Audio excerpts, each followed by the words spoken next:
Police officer finds baby in boiling hot car, smashes window but realizes he's made a big mistake. We have previously written about parents going shopping and leaving their babies in cars during hot days. Doing so is not just irresponsible but dangerous. If left too long, the child could suffer from a heat stroke, faint and possibly even die. It happens often enough for police officers to be alarmed about the situation and keep a lookout for any babies in parking lots during very hot days. One such police officer is Jason Short from Keene, New Hampshire. He was on duty when he received a call about a baby that was left in a car alone in a Walmart parking lot on a very hot day. But he never in his mind would have imagined what would happen next. Jason didn't hesitate to rush to the scene as soon as he got the call about the infant. "I got there as soon as I could," he said in an interview with Miste2. "I don't know how fast I was going, but it was quick."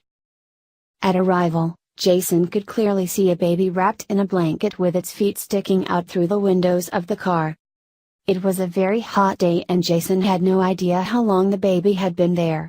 He broke the window open with his baton to rescue the child. Jason gently carried the baby out of the car but feared it might already be dead. It looked lifeless and was very pale, with a strange skin tone. A crowd soon gathered and Jason began performing CPR. An ambulance was called to the scene. That's when Jason realized something was not quite right. He began to feel something was very off. That's when it dawned on him. What he held was in fact a lifelike doll, and not a baby at all.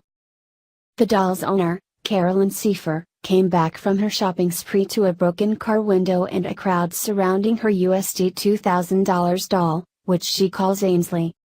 "I've been laughed at and embarrassed by all the fuss," she told Miste2. According to the Washington Post, Carolyn owns about 40 of these lifelike dolls to help cope with the death of her son. Apparently, these very real-looking dolls can work as a healing process for grief-stricken parents. "You can't know how people choose to deal with their losses in life," she says. Jason was slightly embarrassed after realizing he had rescued a doll, but says he has no regrets and more than anything, is relieved that it was not an actual baby. "I would never assume that it's a doll," he told Miste2. "I would always assume that it's a child. I would never do anything different." The Keene Police Department paid the $300 required to fix Carolyn's window. Watch the news report from Inside Edition about the incident below. This story is rather unusual, but the most important thing is that no one was harmed. If you do happen to own one of these dolls, police recommend that you leave them in your car's trunk, or carry it with you, for obvious reasons. Share this story with your friends to spread the word.